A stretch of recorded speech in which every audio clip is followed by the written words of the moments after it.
What is going on? Welcome to the Hot Take Hotline presented by Champions Round.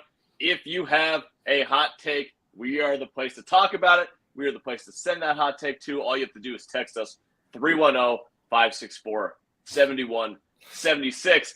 And if you want to win a Darnell Mooney signed jersey Monday Night Football, text that number, text the Hot Take Hotline with the secret code MOONMAN, and you will get entry into a 7-6 contest for Monday Night Football. If you win that contest, that Darnell Mooney signed jersey is yours. We also have a Deontay Johnson signed Pittsburgh Steelers jersey for Sunday Night Football 7-6, and also a mystery box giveaway if you enter Daily Dozen today by 4 p.m. Pacific, 7 p.m. Eastern. Lock in those picks now. We're giving you a free bingo square with Luka Doncic over half a point tonight. Hopefully you can go ahead and win that $1,200. All right, let's get to the hot takes. NFL Week 7. Joined by Joey Mauriello and Jeff Haseley.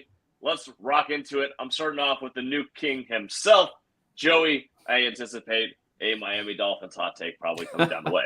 Yeah, it's definitely coming today, but I thought I'd blow the roof off to start the show. Here we go. The Atlanta Falcons are going to make not only the playoffs, but the divisional round of playoffs because they are a very fun team to watch. And every single game that they've played in, the only ones they've lost by one score, and that includes a game with Tom Brady going against the Bucs. I like the way they look. I like the way everything's coming together, and Mariota has been playing very consistent, so I like that. And they're coming off a huge win against the 49ers, and the last thing I'll add is when it comes to strength and schedule for the remainder of the season, they have the 31st easiest schedule. So toughest schedule, I mean. So they have an easy schedule. Pieces are coming together. Atlanta Falcons are going to make the divisional round of playoffs. Go Ducks, baby! I don't have a problem with that. They have 3 wins already. There's a lot of teams that have 3 wins, and I'll talk about that on my next take. However, looking at their schedule, who they have left. If you're looking at it, they have Cincinnati this week, the Chargers week 9, blah, blah, blah, blah, blah, blah, blah, blah, blah, Baltimore week 16, and Buccaneers week 18. And that's it in terms of toughness.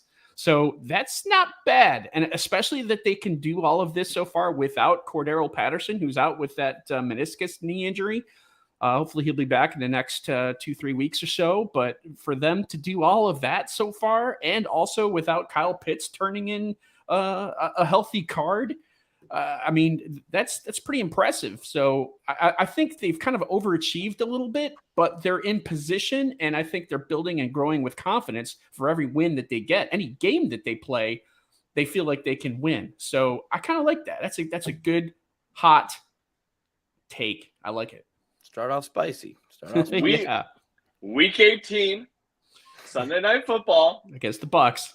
Bucs Falcons for the division. That game will decide the division right now. Yep, there it is. The Bucs have been nothing scary too. Brady's all over the place, and especially with these videos coming out of him yelling at his offensive lineman. Hey, so can I take that and build on that particular hot take? Please do. So we've got 12 teams currently that have 3 wins. I think that we're going to have a record number of teams vying for a playoff spot in Week 18. If you look at the matchups, you already mentioned the Falcons hosting the Bucs. You've got Cincinnati hosting Baltimore, Denver hosting the Chargers. The Jaguars are home versus Tennessee. These are all divisional teams. Rams at Seattle, Miami versus the Jets, the Giants at Philly.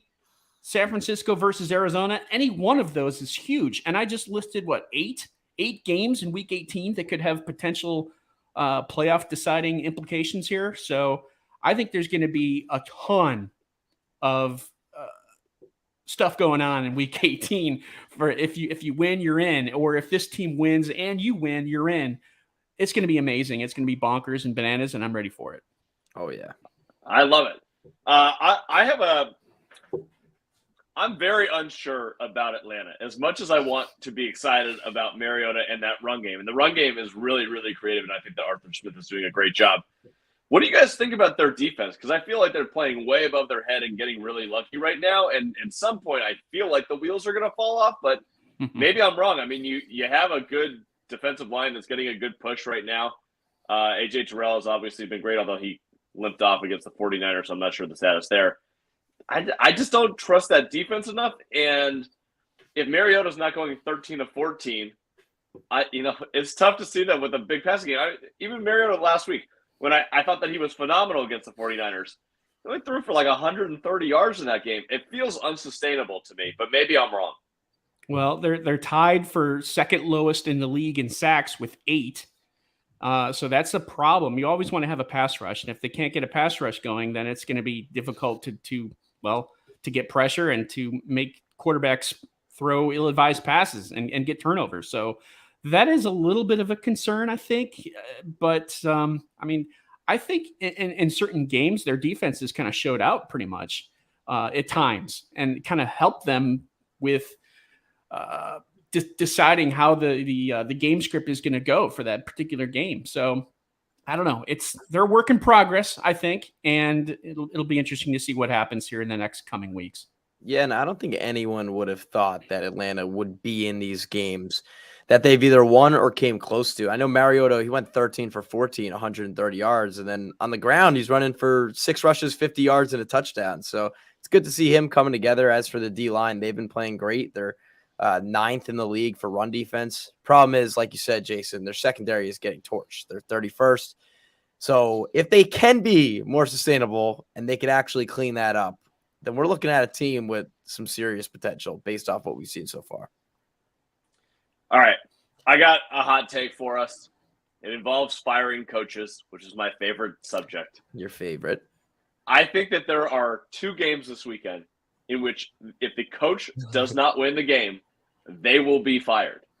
And I think the first one happens on Thursday Night Football.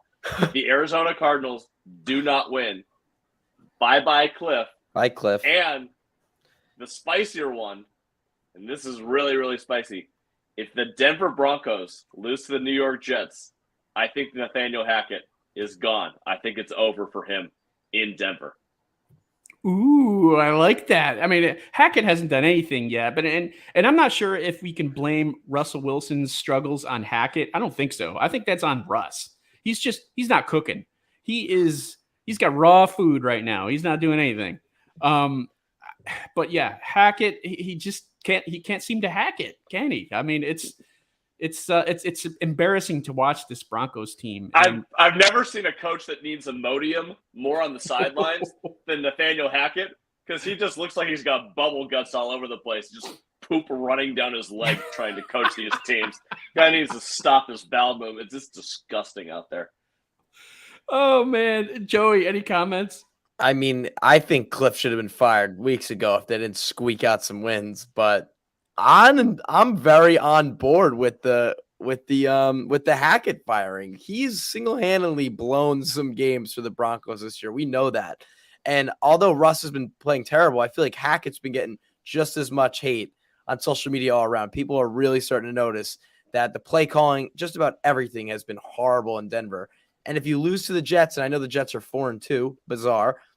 If you lose to the Jets, the New York Jets, I think he's gone too. So I love the take. If there's any way I could bet on it, I would love to. Maybe even parlay that somehow, but that's a good take. I like it. I'm with it. I have a third one here for coaches firing. If the Los Angeles Chargers lose to the Seattle Seahawks, it's not Brandon Staley. Oh. I think their offensive coordinator, Joe Lombardi's gone. There's too much hate on him. What he's done with this offense with one of the best quarterbacks in the NFL is absolutely dog trash. Having been there on Monday night and watching both of those teams in person, both of them need complete overhauls. I think Nathaniel Hackett is the one to go for Denver, and I think that Brandon Staley has enough cachet on that franchise that they will not get rid of him, but Joe Lombardi, an offensive coordinator, might be on his way out. Yeah, but how much fault is on Herbert against the Broncos? How much fault is on him? 37 for 57? Well, when you're asking the guy to run plays and you're only asking him to check down all the time and throw for 4 yards of play and not trying to take any shots down the field, that's ultimately on the offensive coordinator. You have a fucking Ferrari out there at quarterback. All right. Remember, Joey's the one who said that Herbert was no good. He was garbage. I said that Herbert wasn't a top 10 quarterback. That was one of my first hot take shows. Can I say something in regards to this? First of all, I think a lot of the Chargers' failure to communicate and to launch into the stratosphere that we thought that they would do has to do with Keenan Allen being out. When Keenan Allen comes back, I think that will kind of trigger the offense a little bit. But I also want to say this. The Chargers are the only team in the NFL with 4 wins and a negative point differential. Yep. How are they doing that? Smoke and mirrors, I guess. How they're doing kind of. I mean, the game that they lost to Jacksonville was a -28. So, like, there are these games.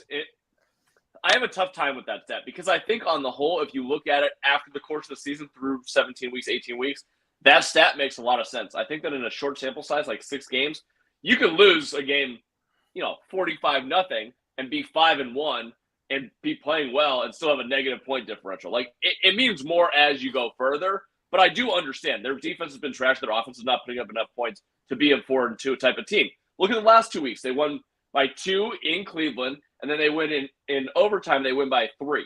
So they are winning these type games, which is like very anti-Chargers to do, but it does expose that they have much greater flaws than we would have anticipated coming into the season. Fair enough. And it's interesting, Jason, that you talked about coaches being fired, because that's one of the things I wanted to mention as well. Ooh, somebody that you haven't mentioned yet. And this is someone who's, I want to say he's on a hot seat. It's getting hotter. I don't know if they would fire him, but he's got a stretch in the next 5-6 games that if he doesn't play well, if his team doesn't play well, he could be on the outs. Maybe not necessarily this season, but at the end of the season. And that is Josh McDaniels. Ooh. So he's got Houston this week. Okay. At the Saints, at Jacksonville, home versus Indy, at Denver, at Seattle. That stretch, if he can't get something going, that means that he just might not be long for this league. And we've seen him before struggle as a head coach with Denver.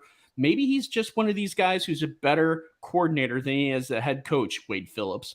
So I think that Josh McDaniels is he's getting dipped into some warm water right now, and that water is starting to heat up. I don't hate the take. I think that he probably needs some more time, and I don't think that it would be this year just because of how much they put a lot of money, time, investment into the combination of Dave Ziegler and Josh McDaniels, bringing them both over from the Patriots. I think that they're trying to build something for long term. If we're being honest, John Gruden and Mike Mayock did not leave this team in a great place. They did a good job of cobbling together an offense, and obviously Rich Bisaccia did a great job getting into the playoffs last year, but this defense is completely bereft of talent. So I think that you got to give him a little bit of time, but I do think that he's been a massive disappointment thus far this season. I'm interested to see what Raiders do the rest of the season, though. Yeah, I mean, they're not playing Hunter Renfrow well. They've got Mac Hollins in and for more snaps. Renfrow is a route specialist. Devontae Adams had the one big week. I think it was almost like, hey, Derek Carr saying to his buddy, hey, man, we're going to hook you up this week. And he sure did. But what's happened since? Not much, if you think about it. So there's questions about how they're using their talents. And I just, I hate to see it because I also have invested some fantasy opportunity here in the Raiders, and they just haven't come through yet. Joe, you got another one? Yeah, you betcha. You bet I got another one. All right. Time to bring out my Miami Dolphins hot take. We got to have one of those. Perfect for a clip. I don't even think this is a hot take because I think this is so easily doable because Uno is back. Dolphins win their next 7 and they lose to the Bills week 15. Easily. They have. Yeah. Okay. They have a super easy path, which I said a couple weeks ago, but injuries happen. We got the Steelers with Trubinsky, Detroit, Chicago, Cleveland, bye, Houston, San Francisco, Chargers. Tua shows Herbert he's much better. And then Buffalo, week 15. We win the next 7, no doubt. You could clip this clip right now when the Dolphins are 10-3. coming into week 15. I'll take the under. It is impossible for us to lose those games with Uno back at the helm. He still has the best QBR out of anyone in the NFL. He's number 1 right now. And he's back with the best receiving core that I also said in one of my first hot takes. The Dolphins easily, no doubt, have the best wide receiver core in the NFL too. Well, that one I'll give you. Yeah. It's probably close with a couple other teams, but I like it. The problem is I love half of that hot take because I think that your next. What's your first 5 of there? Our first 5 is the Steelers, win, Detroit. You got to tell me where the game at Detroit. Okay. Steelers at Detroit in win. Chicago. Maybe. Cleveland in Miami. Win. Texans in Miami. Win. Here we go. 49ers in San Fran. That's a loss. And then the Chargers. And then Chargers in LA. But I literally count that as such a win already, guaranteed. Honestly, the win in LA, that might be a thing. The San Francisco game, I think, is the easy loss there. The only question there is, and I don't want to project out games, obviously injuries or whatever, but the battle between McDaniel and Shanahan should be like super fun. That is going to be unbelievable. I would anticipate that Shanahan's going to probably have a better read on what Mike McDaniel wants to do than the other way around, especially from telling D'Amico Ryans what he needs to do defensively to stop him. But McDaniels was like Shanahan's secret weapon this entire time. Maybe it's the other way around, and McDaniels knows exactly what Shanahan's going to run. So it'll be super interesting. I think that's the one game to circle there. I think all the other ones, you probably have a good shot at. I think if there's other one that's going to Chargers would be that game at Chicago, especially if it's just cold outside and you guys are coming from Miami. Like that could get super dicey. But otherwise, I think you're going to go. You said you're going to be 10-3 by then. I think that's 10-3 is 13. So like 8-5, 9-4. I think that's completely realistic. All right, Uno's back. 10-3. Uno's back. We'll see. I mean, you see what happens. They designed this offense for Tua, and that's just when it's been the most successful. So I'm interested to see him come back. Hopefully he remembers where the fuck he is and what city he's playing in this time. Sunday night game is upright. Sunday night. All right, I'm trying to think of another. Maybe, you know what? Let's roulette it. Spin the fucking wheel. Jeff, you're always good. Let's go with the Colts. Colts. All right, I already bet the Colts +3 this weekend, but I don't like it anymore. Jonathan Taylor fails to get 1,000 yards this year. Alec Pierce ends up as a top 20 wide receiver this season in fantasy. He's been playing great, and Matt Ryan fucking loves that kid. How about Matt Ryan? 3 300-yard games. Only Josh Allen has more. They're supposed to be a running team, and now they're passing. Of course, Alec Pierce has emerged as a threat. Top 20, that might be a little tough. I'll say top 25. I think I would give you that. I don't know about 20. That would be hot. 20 is hot. We came here for hot takes. We came here for hot. I'm didn't come here for warm. Warm take, lukewarm. Do we have a folder of all these episodes where we have every single take that we've made? I wish we wrote everything down. Every episode's on YouTube, so we're good. It's all there. Right. Cool. Because one of those hot takes was also Jonathan Taylor not finishing as a top 10 running back, and he stinks. Well, he's hurt. He stinks. That means he stinks. An ankle injury. First of all, you have to understand this. Hold on. Jonathan Taylor has never missed a day of practice in his career, high school, college, pro, until this season. So is this this ankle injury? We don't even know it's a mystery. High ankle, non-high ankle, lateral ankle, whichever. But that I have a feeling that could linger. And we've already seen Deion Jackson play well. Maybe he will start to get a role, and Taylor kind of, isn't necessarily the bell cow back that we want him and expect him to be. And I think a lot of this has to do with his ankle. We kind of saw that with Barkley the year after his ACL. The ankle injury was a problem. Alvin Kamara also had an ankle injury a couple years ago and really struggled that year. Christian McCaffrey had the ankle injury, and we already know about McCaffrey. So, yeah, I mean, this could be if this might be the best time for you to trade Jonathan Taylor before people realize that he's not that great yet this year. Oh, in fantasy? I thought Yeah. you meant in real life. I was like, holy shit, that would be the hottest take of hot takes. Yeah. No. In fantasy, yeah. No. I have so many, like, the NFL trade deadline obviously, like, gets my juices going, and there's, like, never any trades happening, although I still think Miami to Christian McCaffrey is going to happen. But I'm thinking of, like, the weirdest trades that could possibly happen. Is there a chance that Denver's like, I'm done with Russell Wilson. I don't want to deal with this experiment anymore. Let's see if someone will buy his contract out now and hope that it was just Hackett's fault. So I'm thinking this, and Jeff, you might kill me for this.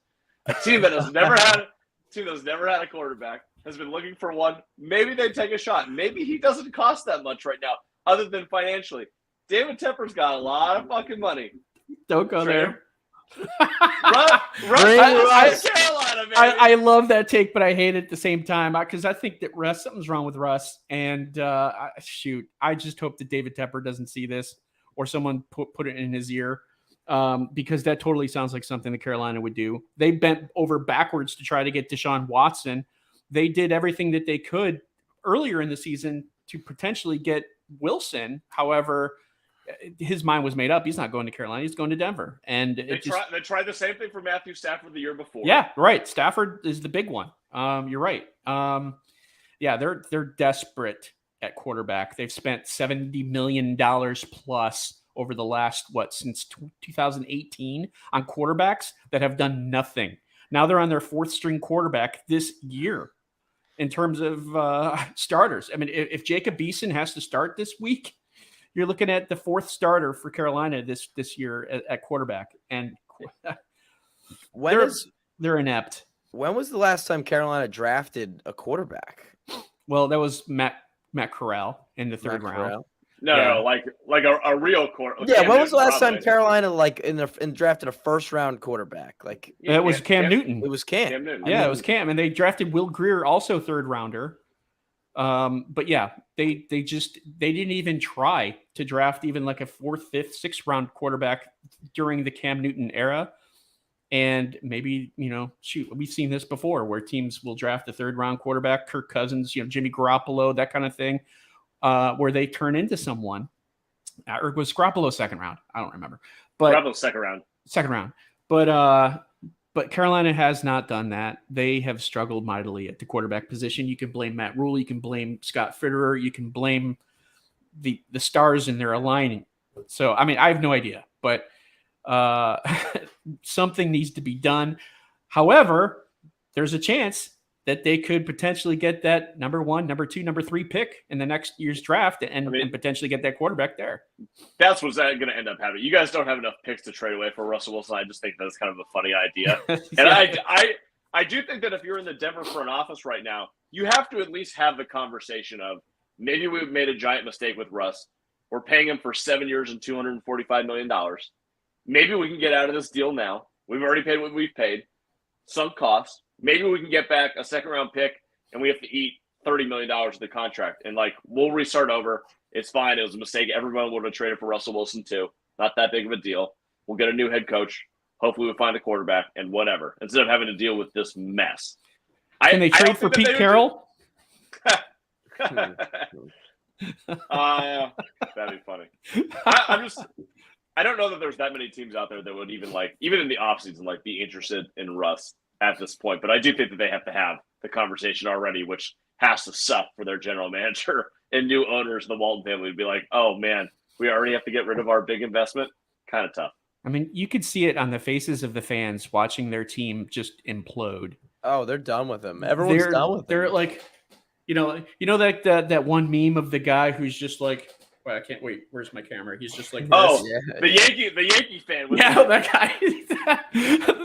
That is like the story of the Broncos this year, at least from what we've seen offensively. Defensively, they're actually pretty good. I mean, we saw them neutralize Los Angeles. How many years has it been? 5, 6. Yeah, thank you for that.